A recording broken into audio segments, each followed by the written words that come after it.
नमस्कार, आप देख रहे हैं सीधी बात। मैं हूं राहुल कंवल और आज हमारे खास मेहमान हैं पूर्व अंतर्राष्ट्रीय क्रिकेटर और बीजेपी के सांसद कीर्ति आजाद, जिन्होंने ट्वीट पर ट्वीट डालकर तहलका मचाया हुआ है और उसके बाद दरभंगा भाग गए थे। पहली दफा इस पूरे विवाद के खड़े होने के बाद अब दिल्ली लौटे हैं। स्वागत है सर आपका। धन्यवाद। आपने कई सारे ट्वीट डाले जिसमें आपने कहा कि सुषमा स्वराज के खिलाफ जो खबरें आ रही हैं वो एक बीजेपी की अंदरूनी साजिश है, एक नेता हैं जो कि ऐसा करें। क्यों आपको लग रहा है कि बीजेपी के अंदर ही कोई बैठा है जो कि सुषमा स्वराज के खिलाफ ये कर रहा है? अगला प्रश्न क्यों? अगला प्रश्न क्यों? ये तो आपने मतलब पब्लिकली बात की, आप मतलब बहुत जिम्मेदार पद पर बैठे हैं, आप सांसद हैं। बिल्कुल, मैं जो कुछ भी कहता हूँ वो एक कन्विक्शन के साथ कहता हूँ और जो कहना था वो मैंने कह दिया। उस विषय के ऊपर मैं बाल की खाल उखाड़ना नहीं चाहता क्योंकि बाल की खाल वही लोग उखाड़ते हैं जिनके पास कोई मुद्दा या मुद्दा नहीं रहता कहने के लिए। ललित मोदी कह रहे हैं कि वो सबको बेनकाब कर देंगे, कांग्रेस के नेताओं को, बीजेपी के नेताओं को, वसुंधरा पर उन्होंने हमला किया। क्या आपको लगता है कि इस पूरे आईपीएल झमेले के लिए ललित मोदी अकेले जिम्मेदार है? आप यदि यशवंत सिन्हा कमेटी रिपोर्ट उठाएंगे, उसको पढ़ेंगे, वो 2010 अगस्त में निकली थी, उसमें साफ बताता है कि श्रीनिवासन उस समय बीसीसीआई के भी ट्रेजरर थे, वह आईपीएल के भी ट्रेजरर थे। और जब उनसे पूछा गया कि आप तो खुद एक इतनी बड़ी कंपनी चलाते हैं, आप इस प्रकार की गलतियां कैसे कर गए, तो उन्होंने कहा, आप पढ़िए, वर्बेटिम बताता हूँ, आई कोट मिस्टर श्रीनिवासन कि I hang my head in shame, I don't know how to respond to this committee, unquote. ये उसमें लिखा हुआ है। 1365 करोड़ रुपए यानी $400 मिलियन देश से बाहर चले जाते हैं। आप आरबीआई से परमिशन नहीं लेते, एफडीआई के जो नॉर्म्स हैं आरबीआई के वो फॉलो नहीं करते, फेमा का उल्लंघन होता है, यहाँ तक कि सर्विस टैक्स और इनकम टैक्स का भी वायलेशन है। और उसमें आप देखिएगा तो जो नोटिसेस दिए गए हैं is Lalit Modi and BCCI. देखिए, मैं शुरू से ये बात कह रहा था, मुझे कहा जाता था कि मैं विंडिक्टिव हूँ, मैं लूज कैनन हूँ, न जाने क्या क्या कहते थे। बट टुडे, आज मेरी जितनी बातें कही गई हैं वो सारी सत्य होती साबित हो रही है। तो आईपीएल की मुखालफत बहुत पहले से कर रहे थे। नहीं, देखे नहीं, मैं आईपीएल का कभी नहीं किया, मैंने खेल का कभी नहीं किया। खेल 20-20 लोगों को पसंद है, मैं कहता हूँ 10-10 पसंद हो, 5-5 पसंद हो जाए ओवर्स, कोई प्रॉब्लम नहीं है। लोग कहें नहीं साहब, हमको ये भी नहीं देखना, प्लेयर्स आए यहाँ पे एक्सरसाइज करें और टॉस करके चले जाएं, अगर लोगों को ये पसंद है तो ये भी हो जाए। मेरा केवल ये कहना है कि चलाने वाले जो हैं वो सही होने चाहिए, फुल टाइमर्स होने चाहिए। देश अगर चलेगा, अगर प्रधानमंत्री जी हैं वो फुल टाइम काम करते हैं। योग पे देख लीजिए उन्होंने किस तरीके से आज किया है, किस प्रकार से अपने देश के अच्छी चीज़ों को बढ़ावा दिया जा सकता है, किस प्रकार से समाज के अंतिम आदमी को आगे लाया जा सकता है। यह काम होता है, उसके लिए आपको फुल टाइम जॉब करना पड़ता है। किसी स्पोर्ट्स फेडरेशन में आप जाते हैं तो आपको फुल टाइम काम करना होता है। अन्यथा जिस प्रकार का वायलेशन हुआ वो क्या केवल ललित मोदी ने कर दिया? जब तक एग्जीक्यूटिव कमिटी से वो पैसे पास नहीं हुए, बीसीसीआई के सब कमिटी आईपीएल, तब तक तो किस किस को आप जिम्मेदार मानते? मैं समझता हूं जो सारे लोग गवर्निंग काउंसिल में थे। मैंने एक चीज कही, मेरा प्रिंसिपल स्टैंड था जिसको लोगों ने पर्सनल बनाया, मेरे सिद्धांत की लड़ाई थी जिसको व्यक्तिगत बनाई गई। वह चीजें आज सामने आ रही हैं और आप देख सकते हैं कि कितना गंद सामने आता चला आ रहा है। लोगों ने अपने आप को बचाने के लिए ये बीच में ललित मोदी जी का प्रकरण आ गया या सुषमा जी का प्रकरण आ गया या किसी और का प्रकरण आ गया, लेकिन असली सच्चाई ये है कि एक से एक बड़े व्यक्ति, वो चाहे राजनीति में रहे हो, चाहे वो बिजनेस में रहे हो, चाहे वो जर्नलिज्म में रहे हो, इन सभी लोगों ने उनके सामने द्रौपदी का चीरहरण होता रहा। यानी कि जिस प्रकार से पैसा बिना परमिशन के बाहर गया, रोका क्यों नहीं, क्योंकि इन्होंने ट्रांसफर रोक क्यों नहीं दिया? बाकी जो आप मुझे बताइए ना। एन श्रीनिवासन हुए, अरुण जेटली हुए, ज्योतिरादित्य सिंधिया हुए, ये सब कहते हैं, शरद पवार जी हुए, फारूक अब्दुल्ला जी हुए, ये कहते हैं कि हमें मालूम नहीं था कि ललित मोदी क्या कर रहा था, आईपीएल वो चला रहा था। आप मुझे एक चीज बताइए कि कोई मंत्री हो, आप मान लीजिए किसी विभाग के मंत्री हो और आपका सेक्रेटरी कुछ से कुछ करता रहे, आपको मालूम नहीं, बाद में जब आए बात तो आप कहें मुझे मालूम नहीं था क्या हो रहा था। अगर आप किसी की मॉरल रिस्पॉन्सिबिलिटी या वाइकेरियस रिस्पॉन्सिबिलिटी बोलते हैं, ललित मोदी कर रहा था, तो साहब आप लोग क्या कर रहे थे? आप दूध पीते बच्चे हैं क्या? आपको देश का कानून नहीं मालूम क्या? आप लोग मंत्री नहीं हैं क्या? आप लोग क्या सरकार में नहीं हैं क्या? ऐसी परिस्थिति में आप तो किसी और के ऊपर ब्लेम नहीं लगा सकते ना। आपके यहां से चला गया, अब श्रीनिवासन खुद एक इतनी बड़ी कंपनी के ओनर है और वह इस प्रकार से कर रहे हैं, तो क्या यह सब दो ही आदमी मिलकर के करते रहे या केवल ललित मोदी ही करता रहा? क्या ललित मोदी यहां से फंड ले जा सकता था? क्या वो ट्रेजर था? यह जब तक कि पूरी गवर्निंग काउंसिल आईपीएल की एग्जीक्यूटिव कमेटी बीसीसीआई की, ईडी ने नोटिस भी दिए हैं ललित मोदी एंड बीसीसीआई। क्या कार्रवाई होनी चाहिए बीसीसीआई के बाकी सदस्यों पे, क्योंकि फिलहाल तो लग रहा है कि तलवार केवल ललित मोदी के गर्दन पर लगी है। मैं तो ये कहता हूं कि जो सामूहिक रूप से सभी लोग इसके जिम्मेवार हैं उसको पकड़ना चाहिए। यह मेरा स्टैंड शुरू से रहा है। आपको लगता है कि कांग्रेस ने जो ढीलापन बरता, नरेंद्र मोदी सरकार में भी कोई कार्रवाई नहीं हुई, इसकी एक वजह यह है कि अगर ललित मोदी पर कार्रवाई होती है तो कांग्रेस और भाजपा दोनों के नेता फंसेंगे? देखिए, मुझे नेता से मतलब नहीं है, मुझे मतलब है जो गलत है वो फंसे, जो गलत करेगा वो फंसेगा। आप मानते हैं कि अरुण जेटली, ज्योतिरादित्य सिंधिया, इस तरह के नेता जो कि उन कमेटियों में थे जहां पर ललित मोदी इस तरीके से उल्लंघन कर रहे थे, क्या वो सब फंसने चाहिए? जो लोग गलत हैं उनको फंसना ही चाहिए। मैं किसी व्यक्तिगत रूप से किसी का नाम नहीं लेना चाहता हूं, आपने नाम लिए, लेकिन ये सभी लोग एग्जीक्यूटिव कमेटी में थे, गवर्निंग काउंसिल में थे। आपने राजीव शुक्ला का नाम नहीं लिया, आपने शरद पवार जी का नाम नहीं लिया, आपने फारूक अब्दुल्ला जी का नाम नहीं लिया। ये सभी लोग थे उसमें स्पोर्ट्समैन भी थे हमारे, उसके अंदर लेट टाइगर पटौडी भी थे, उनको तो शायद उतना कुछ मालूम भी नहीं रहा होगा। लेकिन इन सबों की जानकारी में होते हुए पैसा बाहर चला जाए, और खास करके तब जब आप अच्छे पदों पर हैं, आप अच्छे नेता लोग हैं, आप अच्छे जर्नलिस्ट हैं, आप अच्छे बिजनेसमैन हैं। ये कह सकती है कि अभी तक तो ललित मोदी के खिलाफ कुछ सिद्ध ही नहीं हुआ, ये तो सब अभी आरोप हैं, उनकी मैं कहां कह रहा पूछताछ नहीं हुई। मैं कहां कह रहा हूं कि उन पर है आरोप, है ना, तो ये आरोप एग्जीक्यूटिव कमेटी पे भी लगते हैं ना, गवर्निंग काउंसिल पे भी लगता है कि नहीं लगता है? ये तो अजीब बात हो गई राहुल, कि आप मुझे कुछ सैंक्शन कीजिए और मैं बिना परमिशन लिए हुए, पैसा कंपनी का, और मैं बिना परमिशन लिए हुए पैसे बाहर ले जाऊंगा, और आप बैठे हुए कहेंगे यार ये तो कीर्ति आजाद कर गया, मुझे मालूम नहीं है। क्या आपको दोषी नहीं है क्या? नहीं, आपके कुछ और ट्वीट्स हैं। एक आप कहते हैं, जहां तेरी ये नज़र है मेरी जान मुझे खबर है, हेडलाइंस मैनेजर, हा हा हा। आपको और मुझे दोनों को पता है कि घर का कौन सा व्यक्ति ऐसा काम कर रहा है। आपने हैशटैग दिया I stand with Sushma Swaraj, फिर आप जाके कहते हैं, और ये काफ़ी रिवीलिंग है, shame on that coward who can't even win an election. धिक्कार है उस आदमी पर जो कि एक चुनाव भी नहीं जीत सकता। आप आगे लिखते हैं जोकर, किसका जिक्र कर रहे हैं? अब मैं इस विषय पर बता दूं, मैंने सिर्फ एक ही ट्वीट की थी, आस्तीन का सांप। उसके बाद लोगों के आप ट्वीट देखिए जो लोगों ने ट्वीट के साथ में ट्वीट जोड़े हैं, ये मेरे ट्वीट्स नहीं हैं। अगर आप ये समझते हो कि मैंने ये सारे ट्वीट्स लिखे हैं, आपने रिट्वीट किया है इनको? किसको रीट्वीट किया? रीट्वीट अगर किसी ने किया, that doesn't mean it's somebody's opinion. अगर मुझे आपका कोई ट्वीट आता है मैं उसको रीट्वीट कर दूंगा, मुझे अच्छा फनी लगता है मैं कर देता हूं। फनी लगता है कि आपको लगता है कि हजारों रीट्वीट किए? नहीं, वो अमूमन आदमी रिट्वीट तब करता है जब उसको लगता है कि उस बात में कुछ वजन है। अरे यार, कोई चीज फनी हो, अच्छी हो, तो उसको रिट्वीट करनी चाहिए। अगर आप ये सब देख लें, वो आदमी जो चुनाव नहीं जीत सकता, आप हेडलाइंस मैनेजर कह रहे हैं, इस तरह की बातें तो अमूमन अरुण जेटली को लेकर होती।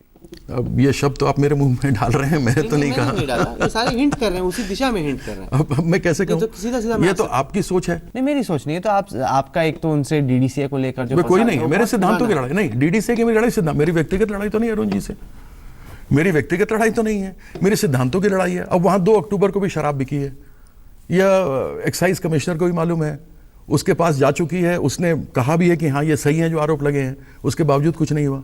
तो अब ये सिद्धांत की लड़ाई है। 2 अक्टूबर के दिन शराब बिकनी चाहिए क्या? आप पर यह आरोप लगता है कि आप जेटली जी के खिलाफ प्रचार करते हैं? नहीं, मैं खिलाफ नहीं करता हूं, मैं सिद्धांतों की बात करता हूं। मेरे से क्या व्यक्तिगत लड़ाई हो सकती है, मुझे ये बताएं आप।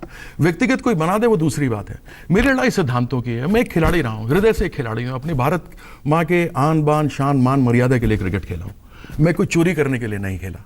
तो मेरी सिद्धांतों की लड़ाई रही है, मेरी कोई व्यक्तिगत लड़ाई थोड़ा ना हो सकती है। सिद्धांत व्यक्तिगत तो नहीं हो सकते ना। नहीं, पर जिस तरीके से इस वक्त वो देश के वित्त मंत्री हैं, पार्टी में नंबर 2 नंबर 3 हैं, सरकार में नंबर 2 नंबर 3 हैं, आपको ये चिंता नहीं सताती कि इस तरीके से तिरछे तीर से उन पर वार करना आप पर भारी पड़ सकता है? मैंने कोई वार ही नहीं किया।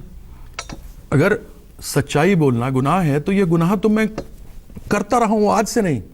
यह गुनाह मैं कब से कर रहा हूं, पैदा हुआ था तब से। अपने पिताजी और अपने गुरु के अलावा मैंने किसी के सामने झूठ बोला नहीं। पिताजी से डर लगता था, गुरु से डर लगता था, उसके अलावा मैंने बोला नहीं। मैं सिद्धांतों की बात करता हूं, उसमें मैं खराब हो जाता हूं। यदि मैं वो खराब हूं तो ऐसी खराबी मुझे। लोग जानना चाहते हैं कि अरुण जेटली से कीर्ति आजाद नफरत क्यों करता है? मैं नहीं नफरत करता, I don't hate him, why should I hate him. मेरे कोई भैंस थोड़ा ना चुरा के ले गया जो मैं नफरत करूंगा उससे। बड़ी सीधी सी बात है, सिद्धांत की बात है। सिद्धांत की बात को और लोग अगर व्यक्तिगत बनाए तो मैं कुछ नहीं कर सकता, मेरी क्यों लड़ाई हो? पर आपको लगता है कि आज वो ईडी के इंचार्ज हैं, इस तरीके से जब वो बीसीसीआई की तमाम कमेटियों में थे जहां पर ये घोटाले हुए, उनकी भी सीधी सीधी जिम्मेदारी बनती है? अवश्य बनती है। तो आपके हिसाब से फिर उन्होंने क्यों नहीं रोका टोका? क्योंकि वो तो कानून के बड़े जानकार हैं। बिल्कुल, बहुत अच्छे लॉयर हैं, एमिनेंट लॉयर हैं, नॉन लॉयर है। सिर्फ यही प्रसिद्ध नहीं है, विश्व भर में प्रसिद्ध है। सिर्फ मुझे प्रश्न चिन्ह तो ये है कि यह सब होता रहा और ये सभी लोग वहां पर थे, क्यों हुआ? क्यों हुआ आपके हिसाब से? वही तो मैं भी जानना चाहता हूं कि क्यों हुआ। यही तो चीज मैं पूछ रहा हूं, आज से नहीं पूछ रहा हूं। ये लोगों के आज जहन में आया है, अभी आया ना पिछले 2 सप्ताह में, लेकिन यह तो 2010 से पड़ी हुई ये दास्तां है, 2009 की पड़ी हुई दास्तां है। तो इसमें रिपोर्ट के बाद 2010 के बाद तो यही प्रश्न मैं पूछ रहा हूं आज तक, उस प्रश्न का जवाब नहीं मिला मुझे। ये तो वही विक्रम और वैताल की कहानी है कि फिर जाकर वैताल जाके पेड़ पे लटक गया। तो कब तक लटकेगा वैताल? जिन्होंने हैशटैग दिया I stand with Sushma Swaraj, यानी कि मैं सुषमा स्वराज के साथ हूँ, लेकिन इस तरीके से ललित मोदी की मदद करना एक ऐसे वक्त पर जो हिंदुस्तान से भाग चुके हैं, इन्फोर्समेंट डायरेक्टरेट उनकी तलाश कर रही है, क्या आपको सांसद महोदय ये लगता है कि विदेश मंत्री का ये करना ठीक था? ह्यूमैनिटेरियन ग्राउंड्स पे किया गया, वह बात सामने आ भी चुकी है। फर्ज कीजिए उन्हें पोर्चुगल जाने की इजाज़त देनी ही थी, तो ये भी तो कहा जा सकता था कि आप हिंदुस्तानी पासपोर्ट पर चले जाओ, आप हिंदुस्तानी ट्रैवल डॉक्यूमेंट्स पर जाओ। उनको ब्रिटेन के ट्रैवल डॉक्यूमेंट्स देने में मदद करने की क्या जरूरत पड़ती है हमारी विदेश मंत्री को? देखिए, मैंने इस विषय पर गया नहीं हूँ। नहीं, आपने कहा है कि आप स्टैंड करता हूँ बिल्कुल मैं, लेकिन इस विषय पर नहीं गया हूँ। मेरे सामने जो था, जो मैंने देखा था और जो समझा था, वो ह्यूमैनिटेरियन ग्राउंड्स के ऊपर था। और जहाँ तक मेरा ख्याल है, उस समय तक में उनका पासपोर्ट उनको वापस मिला नहीं था। वह जजमेंट जो है वह बेंच में रख दी गई थी। इस कारण से शायद वह भारतीय पासपोर्ट पर ट्रैवल नहीं कर सकते थे, इसीलिए उनको परमिशन दी गई ह्यूमैनिटेरियन ग्राउंड्स पे। साथ ही ये कहा गया, यदि इससे रिश्ते खराब ना होते हैं और आपके पावर में हो तो इसके बाद तो अब आरोप लग रहा है वसुंधरा राजे पर सीधे सीधे कि उनके बेटे की कंपनियों में ललित मोदी ने पैसे लगाए, वो भी बहुत कम कीमत की जो कंपनीज थी, बहुत कम वैल्यू की जो कंपनीज थी, उनमें उन्होंने बहुत ज़्यादा पैसा लगाया जिसकी कोई बिजनेस सेंस नहीं बनती। क्या यह गलत नहीं है? वो 2 बिजनेस पार्टनर्स के बीच में बात है, जैसे रॉबर्ट वाड्रा के बिजनेस पार्टनर्स। नहीं, वो ठीक है ना, उस पर जांच चल रही है ना, चला लो ना जांच। मैं कहाँ मना करता हूँ कि जांच चला लो। बीजेपी की राजस्थान में सरकार है, दिल्ली में सरकार है, क्या जांच होगी? क्यों नहीं होगी? कैसे नहीं होगी?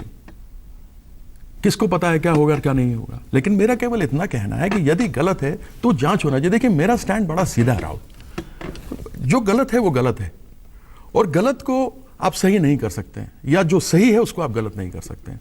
मेरा कहना है कि यदि कहीं पर कोई गलतियां देखी जाती हैं तो उसको सामने करना चाहिए, और यदि 2 इंडिविजुअल्स के बीच में बिजनेस की कोई डीलिंग हुई, वो सही है या नहीं है वो देख लें, वो कोर्ट ऑफ लॉ में जाए, उसको इन्वेस्टिगेटिंग एजेंसीज देखें, जो सही है वो उचित कार्रवाई होनी चाहिए। इसके अंदर किस प्रकार का कोई पर विपक्ष मांग रहा है इन दोनों का इस्तीफा। विपक्ष कह रहा है कि अगर सुषमा स्वराज और वसुंधरा का इस्तीफा नहीं हुआ तो मॉनसून का सत्र नहीं चलेगा। क्यों नहीं चलेगा? नहीं, क्यों? आपने भी तो ए राजा के मुद्दे पर, कलमाड़ी के मुद्दे पर संसद को रोका था। सामने मालूम था कि हेरा फेरी हुई है फाइनेंशियल। कैसे? तब तो आरोप थे, जैसे ऐसे आरोप है। ललित मोदी के डायरेक्ट आरोप लगते हैं, लेकिन वो साथ में बीसीसीआई के ऊपर भी और सारे एग्जीक्यूटिव कमेटी, गवर्निंग काउंसिल को लगना चाहिए। केवल ललित मोदी के इशू पर लेकर स्टॉल कर देना तो उचित तो नहीं है। मेरा तो ये कहना है कि अगर इनको स्टॉल करना है तो ये कहें कि पूरे गवर्निंग काउंसिल और एग्जीक्यूटिव कमेटी ऑफ आईपीएल, जिसने 1365 करोड़ रुपए देश से बाहर लेके गए थे, उनके ऊपर करता हूं। मैं भी खड़ा हो जाऊंगा साथ में, क्योंकि प्रत्येक व्यक्ति को इस चीज का जवाब देना चाहिए। सिर्फ ये नहीं, तो क्यों नहीं, क्योंकि सच्चाई की बात है। देखिए, मैं एक बात करता हूं कि आप ललित मोदी के इशू को लेकर आप सुषमा स्वराज को और वसुंधरा को घेरने की कोशिश कर रहे हैं। आप क्यों नहीं ललित मोदी के इशू को लेकर पूरे गवर्निंग काउंसिल और एग्जीक्यूटिव कमेटी को घेरते हैं, जिसने पूरे देश को लूटा है, जिसने देश के भावनाओं को, जो क्रिकेट को, खेल को, क्रिकेट के खेल को एक तरीके से रिलीजन मानते हैं, धर्म मानते हैं, आपने उनके साथ खिलवाड़ किया है। तो ये प्रत्येक व्यक्ति क्यों ना हो? अब एक बार फिर ये बड़ा सवाल खड़ा हुआ कि आखिरकार हिंदुस्तान में क्रिकेट चलता कैसे है और इसको साफ कैसे किया जाए। क्या आपके हिसाब से रास्ता है अब यहाँ से बीसीसीआई को बारने का? इंडियन ओलंपिक एसोसिएशन देखा ना अपना क्या हाल हुआ है, वहां पे भी कबाड़ आई। आप जानते हैं क्या हो गया है। आज सिर्फ बीसीसीआई इसलिए सर्वाइव कर रहा है क्योंकि खेल की लोकप्रियता ऐसी बनी है, लोगों के बीच में लगातार कब क्या फिक्चर्स हैं, नहीं है, क्या है, वह आते रहते हैं। इसके पास पैसा है और इसके एडवर्टीजमेंट और सब कुछ बड़ा अच्छा होता है, इसलिए आज क्रिकेट सर्वाइव कर रहा है। अगर क्रिकेट में पैसा नहीं होता और आज की परिस्थिति होती तो शायद इसका भी हाल इंडियन ओलंपिक एसोसिएशन जैसा हो जाता। आवश्यकता यह है 3 चीजें। एक, अजय माकन चाहे उस समय यूपीए में थे, लेकिन उन्होंने हम लोगों से बात की थी, स्पोर्ट्समैन के साथ मिले थे, उन्होंने बहुत ही अच्छा नेशनल स्पोर्ट्स डेवलपमेंट बिल लेकर के आना चाहते थे। वह बिल नहीं आया। कॉन्फ्लिक्ट ऑफ इंटरेस्ट में बैठे हुए उस समय मनमोहन सरकार में जो लोग बैठे थे, जो अलग अलग संगठनों के अध्यक्ष थे, कॉन्फ्लिक्ट ऑफ इंटरेस्ट था, उन्होंने मना कर दिया उस बिल को लाने के लिए। अगर वो बिल आता है तो मैं ये कह सकता हूं कि 95% देश में जो खेलों के अंदर हो रही अंधागर्दी है और भ्रष्टाचार वो खत्म हो जाएगा। लेकिन कोई लाने नहीं देता। क्यों नहीं आरटीआई के अंतर्गत आते हैं? बीसीसीआई को आरटीआई के अंतर्गत आ जाना तो चाहिए। आप तो संसद में बैठे कुछ कर क्यों नहीं पाते? अरे साहब, आप जाओ ना, देखो ना, एक बार नहीं अनेकों बार देखो। मैंने तो प्रश्न भी पूछा था अभी, और प्रश्न का भी जवाब गोलमोल घुमा करके मुझे दे दिया गया। और तीसरा ये कि प्रधानमंत्री जी एक समिति बना दें या कमेटी बना दें टाइम बाउंड समय में, क्योंकि खेलों से उनको बड़ा रुचि है। पीएम भी तो गुजरात क्रिकेट में थे। जी बिल्कुल थे। तो फिर मतलब कहीं ना कहीं उनकी भी जिम्मेदारी बनती है। नहीं, आप एक बार भी देख लो, एक पैसा लिया है क्या गुजरात क्रिकेट एसोसिएशन ने कभी बीसीसीआई से? आपको मालूम है कि हर एसोसिएशन को पिछले 10 सालों में 2006 से लेकर आज तक 385 करोड़ रुपए मिले। गुजरात को भी नहीं, किसको मिले मैं आपको बता रहा हूं कि सारे एसोसिएशंस को 385 करोड़ रुपए मिले हैं। और उस 385 जो स्टेट और जहां पर जो full members in the sense की जो टेस्ट मैचेस करते हैं उनको 8 की जगह 10 करोड़ मिलते हैं आईपीएल के। वह पैसा सारा आता है, उसका सदुपयोग गांव गांव तक में जाकर के खेलों को बढ़ावा के लिए क्यों नहीं किया जा सकता? सेंट्रल सेंट्रिक क्यों है? वो शहरों में, बड़े शहरों में क्यों है? महेंद्र सिंह धोनी जैसा खिलाड़ी कहीं किसी गांव में से खेलता हुआ, छोटी जगह में से मेहनत करता हुआ वापस आता है, आता है भारतीय टीम, एक स्ट्रीट फाइटर की तरह करता है। पहले हम लोग शहरों से आया करते थे, अब छोटे गांव से आ रहे हैं, लेकिन वहां सुविधा नहीं है। कीर्ति आजाद जी, आपने वक्त दिया, इसके लिए आपका बहुत बहुत धन्यवाद। तो ये थी कीर्ति आजाद से आज की सीधी बात। ये कार्यक्रम आपको कैसा लगा? आप अपनी राय हमें ईमेल के जरिए भेज सकते हैं। हमारा ईमेल का पता है sb@aajtak.com। साथ ही साथ इस कार्यक्रम को आप हमारी वेबसाइट पर देख सकते हैं, जिसका पता है www.aajtak.in/सीधी बात। तो अगले सप्ताह एक बार फिर से मुलाकात होगी। तब तक के लिए देश और दुनिया की बाकी खबरों के लिए आप देखते रहिए आज तक।